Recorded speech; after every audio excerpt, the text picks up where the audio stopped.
अस्सलाम वालेकुम, सबका क्या हाल है? ठीक है। मेरा नाम है अयान और आपका वेलकम है आपका इस चैनल पे माय थॉट्स। आज की इस वीडियो में हम इकबाल के बारे में बात करेंगे। The national poet of Pakistan and the poet of east, sir Iqbal, हज़रत डॉक्टर अल्लामा मोहम्मद इकबाल रहीमहुल्लाह। सर का खिताब भी उनको मिला था वैसे 1922 में उनको ब्रिटिश गवर्नमेंट ने उनको सर का खिताब भी दिया था, तो उनको हम सर भी कह सकते हैं। वो वैसे भी हमारे लिए सर हैं, वो हमारे लिए एक लीडर हैं, थे और रहेंगे। लेकिन मसला क्या है? आजकल की जो यूथ है, आजकल की जो कौम है, आजकल की जो नौजवान नस्ल है, they not understanding the Kalam of Iqbal. उन्होंने जो शायरी का एक दस्ता, एक बहुत बड़ी उनका एक दीवान उन्होंने हमारे लिए रखा है। फ़ारसी में शायरी की है, उर्दू में शायरी की है। उन्होंने हमारे लिए इतना कुछ लिखा है, इतना कुछ हमें दिया है, हमें प्रोवाइड किया, इतना मटेरियल प्रोवाइड किया है जिससे हम अपनी कौम को शेप दे सकते हैं। ये नौजवान नस्ल अगर समझेगी इसको, तभी तो मुल्क आगे बढ़ेगा, क्योंकि इन्होंने ही जाके आगे संभालना है। नौजवान नस्ल के बाद जो बच्चे हैं उनको इस सब का नाम समझ आना चाहिए। यानी हर एज के आदमी को समझ आना चाहिए, लेकिन जो लोग हैं जिन्होंने आगे जाके मुल्क का जो फ्यूचर है उसको शेप करना है, तो उन लोगों को समझना बहुत इंपॉर्टेंट है। इकबाल कलाम में बहुत कुछ है। इकबाल कलाम में कुरान है, यानी इकबाल कलाम ही कुरान है। कुरान की तफसीर कह सकते हैं। वो खुद कहते थे कि वल्लाही मेरे कलाम में कुरान के अलावा कुछ भी नहीं है। यानी एक ऐसा शायर जिसने फ़लसफ़े को भी लेके चले, साथ लेके चले, शायरी को भी लेके चले, और एक ऐसे बेहतरीन अंदाज में लेके चले कि इनका कभी टाकरा नहीं हुआ। कहा जाता है कि फ़लसफ़ा मज़हब की मुखालफत करता है, लेकिन ये ऐसा फ़लसफ़ा था जैसे कि जिसमें कोई मज़हब की मुखालफत नहीं थी, बल्कि उल्टा इंसान अपने आप को जान सकता था। फ़लसफ़ा खुद ही, और उसकी सोर्स भी एक कुरानी आयत है। नहीं, वो फ़लसफ़ा भी कुरान से ड्राइव हुआ है। यहाँ फ़लसफ़ी नहीं थे, फ़लसफ़े में PhD थे। फ़लसफ़ा पढ़ाया भी है इन्होंने, गवर्नमेंट कॉलेज जो लाहौर में है। अरबी महारत थी इनकी, अरबिक ग्रामर के मास्टर थे, और जो अपना उर्दू और फ़ारसी के तो लेजेंड थे। मौलाना रूमी को बहुत पसंद करते थे वो। मौलाना रूमी की उन्होंने टीचिंग्स को बहुत ज़्यादा पढ़ा, बहुत ज़्यादा इन्फ्लुएंस हुए वो मौलाना रूमी से। जलालुद्दीन रूमी रहीमहुल्लाह, उनके बारे में हम बात करेंगे एक और वीडियो में। मौलाना रूमी को उन्होंने पढ़ा, फ्रेडरिक नीचे को पढ़ा, और बहुत से और मतलब स्कॉलर्स को, और डिफरेंट जो हमारे इस्लाम में, स्पेशली इस्लाम में जो गुजरे हैं, उनके बारे में बहुत इकबाल को नॉलेज थी इसके हवाले से। फिर उन्होंने हिंदुस्तान आए वापस, 1908 में वो हिंदुस्तान वापस आ गए वहाँ से पढ़ के ना। वहाँ पे उन्होंने क्या पढ़ा? इंग्लैंड में उन्होंने वहाँ पे कैम्ब्रिज यूनिवर्सिटी ट्रिनिटी कॉलेज में पढ़ा, वहाँ स्कॉलरशिप हासिल की। स्कॉलरशिप वहाँ पे उनको मिली थी, तो बैरिस्ट्री वहाँ पे अपनी कंप्लीट ही कर रहे थे कि कंप्लीट होने से पहले ही वो जर्मनी चले गए। जर्मनी जाने के बाद वहाँ पे उन्होंने एक और PhD किया।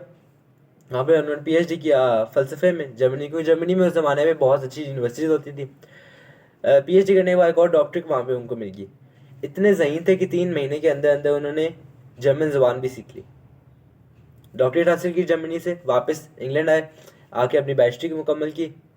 और उनके एक उस्ताद थे, उस्ताद आर्नल्ड आई थिंक उनका नाम था। वो उनको अरबी पढ़ाते थे, इधर गवर्नमेंट कॉलेज लाहौर में थे।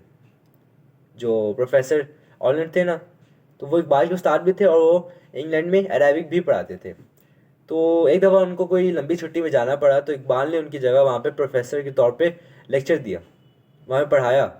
ये पहला किस्सा था कि एक ब्राउन आदमी, हिंदुस्तान का आदमी, नॉन वाइट, जो कि वाइट नहीं है, जो कि उनके मतलब वेस्ट का नहीं है, वो वहाँ पे जाके पढ़ भी रहा है और पढ़ा भी रहा है। ऐसे स्किल्स बहुत कम लोगों में होते हैं। इकबाल की एक बहुत ही अमेजिंग स्किल था कि वो बहुत जल्दी चीज़ों को सीख लिया करते थे। इंतहाई हाजिर जवाब आदमी थे। एक मरतबा उनका एक वाक़या है कि बचपन में वो स्कूल जाने में लेट हो गए। स्कूल पहुँचे तो मास्टर साहब ने कहा कि इकबाल आज लेट क्यों हो?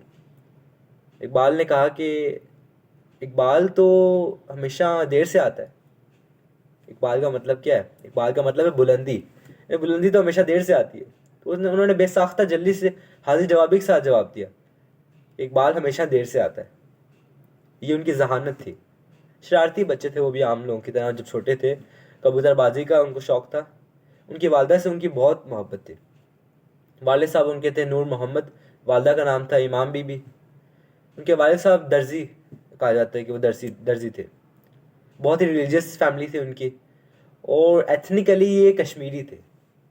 एथनिकली कश्मीरी थे, जो कि इनके दादा हिजरत हिजरत करके आए थे सियालकोट। सियालकोट में आके आबाद हुए थे। आज भी वहाँ पे इकबाल मंजिल है, जो इकबाल जिस घर में पले बड़े थे उसको इकबाल मंजिल कहा जाता है, और आज भी वो बड़े बाज़ार में वहीं पे मौजूद है सियालकोट में। उनके दादा वहाँ से कश्मीर से माइग्रेट होकर आए थे। एथनिकली ये कश्मीरी हैं जो हमारे इकबाल हैं। ज़ुबानों की बात करें तो उनको बहुत सी ज़ुबानें आती थी। मसलन जर्मन इन्होंने सीख ली, अंग्रेज़ी इनको इतनी जल्दी उन्होंने इंग्लिश सीखी थी, और इतनी एफिशिएंटली और इतनी अच्छी उन्होंने अंग्रेज़ी सीखी थी कि वहाँ पे पढ़ाने भी लग गए थे अंग्रेज़ों को। जर्मन, इंग्लिश, अरबिक ग्रामर के मास्टर थे, और फ़ारसी और उर्दू में तो लेजेंड थे आदमी। उसके बाद संस्कृत भी इन्होंने सीखी थी। ये तमाम जो ज़ुबानें थी इन्होंने सीखी थी। और फिर उर्दू और फ़ारसी की शायरी की तो क्या ही बात है। तो ये सब इनकी शख्सियत के डिफरेंट पहलू हैं, जो कि इंसान अगर समझे तो इंसान इनसे बहुत सी मोटिवेशन ले सकता है। अब हम बात करते हैं इकबाल की कौमियत और वतनीयत के हवाले से। व्हाट इज़ वतनीयत? Nationalism. It is called nationalism. कौमियत यानी अपना जो जैसा वतन मेरा है पाकिस्तान, कौम मेरी कौन सी है? पाकिस्तानी मुसलमान कौम है मेरी। आई एम ए मुस्लिम। सुन्नी, शिया, वहाबी, देवबंदी बाद में होंगे, पहले मैं मुस्लिम हूँ। ऐसा ही है। एग्री? उसके बाद हमारे पास अगर हम देखें 1897 से लेकर 1905, इन तकरीबन 5-8 सालों में तो इकबाल, इन 8 साल के जो इकबाल हैं उनमें Hindi nationalism, Indian nationalism, Indian वतनीयत ऐसे कूट कूट के भरी थी कि इन्हीं टाइम में 1904 में उन्होंने एक नज़म भी लिख डाली, तराना हिंदी। आई थिंक तराना हिंदी नाम था इसका। कि सारे जहाँ से अच्छा हिंदुस्तान हमारा, हम बुलबुलें हैं इसकी ये गुलसितां हमारा। इन्हीं का एक और शेर था आगे, थोड़े से आगे 7-8 शेर बाद एक और शेर था इसी नज़म में कि मज़हब नहीं सिखाता आपस में बैर रखना, हिंदी हम वतन है हिंदुस्तान हमारा। तो आज भी अगर आप देखें तो इंडिया में ये एक नॉन ऑफिशियल एंथम उनकी कह सकते हैं कि इंडिया में इसको बहुत गुनगुनाया जाता है, सारे जहाँ से अच्छा हिंदुस्तान हमारा, हम बुलबुलें हैं इसकी ये गुलसितां हमारा। ये इस दर्जे गहरा जो हिंदी नेशनलिज्म था उनके अंदर भी था। डॉक्टर सार अहमद रहमहुल्लाह कहते हैं कि उनका अपना मुशाहिदा है इसार साहब का, कि वो कहते हैं कि जब मैं गया अपने भाई, उनके भाई पढ़ रहे थे लंदन में, इंग्लैंड में, तो वो इंग्लैंड गए उनको उनको मिलने। तो उन्होंने वहाँ पे देखा कि वहाँ पे बहुत से मुसलमान जो यहाँ से गए हैं वहाँ पे पढ़ने, उनकी शख्सियत में एक तब्दीली आई है। जो यहाँ पर इतना मुसलमानियत और उतने ज़्यादा रिलीजियस नहीं थे, वो वहाँ जाके बहुत ज़्यादा रिलीजियस हो गए। उनके दिल में जो इस्लाम का जो एक अंसर छुपा बैठा था वो वहाँ पे जाके उजागर हो गया, वहाँ पे जाके तुलू हो गया। इकबाल के साथ भी यही सीन था। 1905 में वो इंग्लैंड गए थे। इन 3 सालों में 1908 में वो वापस आ गए थे, यानी 5 और 8 में बीच में डिफरेंस है 3 सालों का। इन 3 सालों में उन्होंने बहुत कुछ सीखा इंग्लैंड में। अब हम बात करते हैं उनकी जो मतलब उनकी चेंज कैसे आया। वहाँ पे जाके उनमें इस्लाम के वजह से बहुत मोहब्बत पैदा हुई, बहुत से उनके अंदर चेंजिंग आए। वापस आए तो एक बहुत एक काबिल बैरिस्टर बन गए। फ़लसफ़ी भी थे, वहाँ पे जाके उन्होंने PhD की फ़लसफ़े में फ़लसफ़ा पढ़ाया भी वहाँ पर, फिर फ़लसफ़ी बन गए। एक दरवेश थे, एक सूफ़ी थे, सूफ़ीज़म से बहुत एक्सपायर्ड थे, सूफ़ीज़म से बहुत इंस्पायर्ड थे, और मौलाना रूमी से बहुत इंस्पायर्ड थे। मौलाना रूमी की टीचिंग्स को उन्होंने बहुत सराहा था।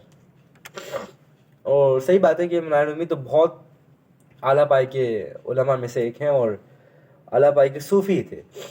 हम तो उन जैसे नहीं बन सकते, तो उनका तो एक अलग मकाम था। आज उनकी वैसे मज़ार उनका कोनिया में है, साउदर्न टर्की में, टर्किया में उनका एक शहर है कोनिया, एक बहुत हिस्टोरिक शहर है, और सल्जूकी एम्पायर का कैपिटल भी था एक टाइम पे, ऑटोमन एम्पायर में भी उसकी एक अहमियत थी।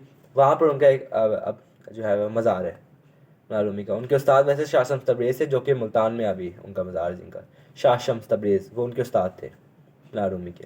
अच्छा, एक बार उनसे बहुत इंस्पायर्ड थे, वापस आए हिंदुस्तान वापस आए तो पहले तो, अब ये इंपॉर्टेंट बात है, ध्यान दीजिएगा, पहले तो इकबाल भी इसी बात के हक में थे कि हिंदुस्तान में दोनों कौमें, two nation theory, two nations जो है मुस्लिम और दूसरे कौन थे, हिंदू, ये दोनों मिलजुल के रह सकते हैं अगर आप दूसरे की इज्जत करें और मतलब वो काम ना करें जो बाद में होने लगे थे, अभी टाइम में होने लगे थे आगे, वो काम अगर ना करते आराम से रहते, क्या इसमें मतलब वो भी उसमें इसके हक में थे। इनफैक्ट जो कायद-ए-आज़म थे, लखनऊ पैक्ट उन्होंने करवाया था, आई थिंक 1916 में हुआ था Lucknow pact, I am not confirmed, 1916 ही है लखनऊ पैक्ट।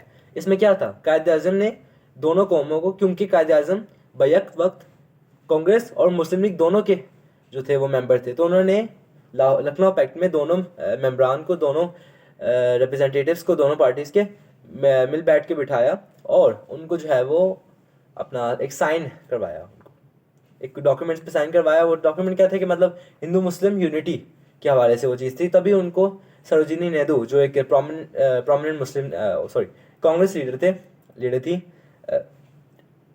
सॉरी सरोजिनी नायडू कह सकते हैं, तो उन्होंने इनको टाइटल दिया था कायद-ए-आज़म को, the ambassador of Hindu Muslim unity. अब इसका कंक्लूजन क्या निकलता है कि कायद-ए-आज़म और अल्लामा इकबाल दोनों ही जो है वो, उनका पहले यही नज़रिया था कि दोनों मिलजुल के रहें, दोनों की यूनिटी हो। लेकिन बाद में जब देखा उन्होंने कि ये यूनिटी हो ही नहीं सकती, क्यों नहीं हो सकती, मस्जिदों में मरे हुए खंजीर फेंके जा रहे थे, अस्तगफिरुल्लाह, पिग्स जिन्हें हम कहते हैं, मरे हुए, वो मस्जिदों में फेंक रहे हैं। और मुसलमान क्या कर रहे हैं, गाय का सर काट के मंदिरों में फेंक रहे हैं, मंदिरों की गेट के बाहर। इन दोनों में इतनी नफाक, इतनी नफरतें, इतनी फिस्को फजूल जो है वो उनके दरमियान पैदा हो गया कि अब इकबाल भी इस बात को जान चुके थे कि अब दोनों जो है वो एक मुल्क में, एक नेशन में नहीं रह सकते, ये दोनों अलग अलग हैं और मुसलमानों को एक नया नेशन बनाना पड़ेगा, जिसकी जद्दोजहद इकबाल ने सबसे पहले स्टार्ट की। और इकबाल ने ही इसका जो तस्वुर दिया था पाकिस्तान का, 1930 में इलाहाबाद सेशन में जो सदर थे, वो सदारत की थी उन्होंने सेशन की इलाहाबाद में। उन्होंने वहाँ पर एक प्रोमिनेंटली बता दिया था कि कैसी स्टेट होनी चाहिए और क्या कौन से एरियाज़ में आएंगे मुस्लिम मेजॉरिटीज़ एरियाज़। ये देखने के बाद ये कन्फर्म हो गया था, अगले सुनने वाले को ये समझ आ जाता था कि वो ये जो पाकिस्तान अगर बनेगा तो किस तरह का होगा। तो इतना उन्होंने क्लेरिफाई करके वो चीज़ बता दी। तो बाद में कायद-ए-आज़म का भी यही नज़रिया था। कायद-ए-आज़म तो इनफैक्ट पाकिस्तान छोड़ चुके थे, मतलब हिंदुस्तान छोड़ चुके थे। क्यों? वो कांग्रेस के लीडरान और मुसलमानों के जो थे ना लीडर्स, उनसे बहुत बेजार हो गए थे वो फिर वापस अब लड़ने चले गए। अब पीछे कौन मुस्लिम लीडर बच गया? इकबाल बच गए। Iqbal was the only Muslim leader when the Quaid went from here. अब इकबाल को समझ आ गई थी कि जो कायद हैं यही वो लीडर हैं जो कि पाकिस्तान बना सकते हैं, इनमें वो कैपेबिलिटीज़, वो क्वालिटीज़ हैं जिनसे वो पाकिस्तान को तख्लीक कर सकते हैं अल्लाह के हुक्म से। उन्होंने ख़त लिखे कायद-ए-आज़म को, और ख़त में ऐसी ऐसी बातें लिखी कि जो उनके दिल को छू गई कायद-ए-आज़म को। कायद-ए-आज़म ने कहा, अब मेरा मरने तक एक ही जो है वो मिशन है कि मैंने पाकिस्तान बनाना है। And he came and flew all the way back to Hindustan and he started the struggle for our Pakistan. काश आदम उसको समझ लें और अपने पाकिस्तान के बारे में भी कुछ सोचें। अपने बारे में सोचते हैं, बड़े होकर इंजीनियर बनेंगे, डॉक्टर बनेंगे, सेटल हो जाएंगे, बस अच्छी ज़िंदगी गुजरेगी, अच्छी सी जॉब मिल जाए, अगर डॉक्टर इंजीनियर को छोड़ो, अच्छी जॉब मिल जाए, बस घर आए, पैसा हो तो खा दे, खाओ पियो ऐश कर, हकूना मटाटा। लेकिन बहुत कम लोग होते हैं जो मुल्क के बारे में सोचते हैं। तो मुल्क के बारे में सोचना चाहिए, अपने आप को एग्ज़ामिन करना चाहिए और सोचना चाहिए कि आप कौन है, आपका मुल्क आपके लिए क्यों बना था, आपके मुल्क बनने की बेस क्या थी, फंडामेंटलिज्म क्या था उसमें। इकबाल में पहले हमारे पास इंडियन नेशनलिज्म था, वो फिर 1910 तक आते आते ऐसा चेंज हुआ कि वो अब क्या बन गया, इस्लामिक फंडामेंटलिज्म। वो एक कौमियत पे भरोसा करने लग गए, कौम मज़हब से है, मज़हब जो नहीं तुम भी नहीं, जज्बे बाहम जो नहीं, महफिल अंजुम भी नहीं, दी हाथ से देकर अगर आज़ाद हो मिल्लत, है ऐसी तिजारत पे मुसलमान को खसारा। इस्लाम के बारे में उनका बहुत सीरियस रवैया हो गया था, और बहुत ही ना इस्लाम की जो मतलब इस्लाम के बारे में उन्होंने बहुत सी नॉलेज भी हासिल की, और बहुत सारे इस्लाम में बड़ा बुरानी आलम दीन कि ऐसे से उन्होंने अल्लामा बन गए, इतना इल्म था उनके पास। तो हमें चाहिए कि हम इकबाल की जो सीरत है, इकबाल को पढ़ें। हमें आज अगर अफसोस से कहना पड़ता है कि आज लोगों को सिर्फ यही पता है कि Iqbal is the national poet of Pakistan, ज़्यादा पता हो तो यही पता होगा कि शायरी मशरिक़ थे। थोड़ा सा और ज़्यादा पता है, बस यही पता होगा कि 1877 में पैदा हुए 9 नवंबर बाईस सियालकोट में, इब्तदाई तालीम यहाँ से हासिल की, बाद में हायर एजुकेशन के लिए लंदन चले गए, इंग्लिस्तान चले गए, यही पता है बस, क्या पता हो। अल्लाह हमें तौफीक दे कि हम कलाम इकबाल को समझे। ठीक है, नेक्स्ट वीडियो में मिलेंगे इंशाल्लाह। मौलाना रूमी रहीमहुल्लाह की नेक्स्ट वीडियो होगी। अल्लाह हाफिज़।